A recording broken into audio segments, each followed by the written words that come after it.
Collector ఆదేశాల మేరకు సూర్యాపేట జిల్లా మట్టపల్లి వద్ద కృష్ణానది నుంచి అధికారులు రసాయనాల నమూనాలు సేకరించారు. నేషనల్ ఎన్విరాన్మెంట్ రీసెర్చ్ ల్యాబ్ అధికారులు 4 వారాల్లో నివేదిక వస్తుందని తెలిపారు.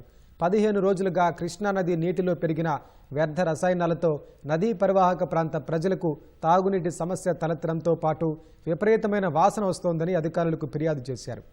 లక్ష్మీ నరసింహస్వామి దేవస్థానం వద్దకు కృష్ణానది నుంచి వస్తున్న దుర్గంధంతో భక్తులు తీవ్ర అసౌకర్యానికి గురయ్యారు. కొందరు అక్రమార్కులు దొంగతనంగా ట్యాంకర్ల ద్వారా నదిలో రసాయనాలను విడుదల చేసి ఉంటారని అధికారులు సందేహం వ్యక్తం చేస్తున్నారు.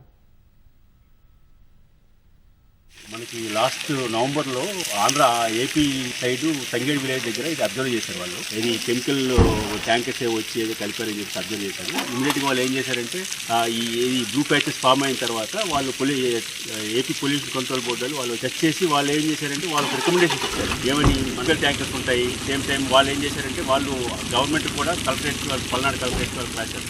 ఇది నిఘా పెట్టమని చెప్పి ఏం చేసి ట్యాంకర్స్ వస్తున్నాయి చెప్పుకుంటూ. అలాగే దాచేపల్లి దగ్గర ఫార్మాసిటికల్ ఫ్యాక్టరీస్ ఉన్నాయి. ఇక్కడి నుంచి ఏమైనా వస్తున్నాయా లేదా అని అబ్జర్వ్ చేయమని చెప్పేసి వాళ్ళు కూడా సజెషన్స్ ఇచ్చారు. ప్రమాదకరం అయితే డ్రింకింగ్ వాటర్ ప్రమాదం లేదు, అన్నీ పెర్మిట్ లిమిట్స్లోనే ఉన్నాయి. అన్నీ ఓన్లీ థింగ్ ఆ బ్లూ ప్యాచెస్ ఉన్నాయి, స్మెల్ వస్తుంది, పోల్ స్మెల్ కూడా ఈ మధ్య తగ్గింది.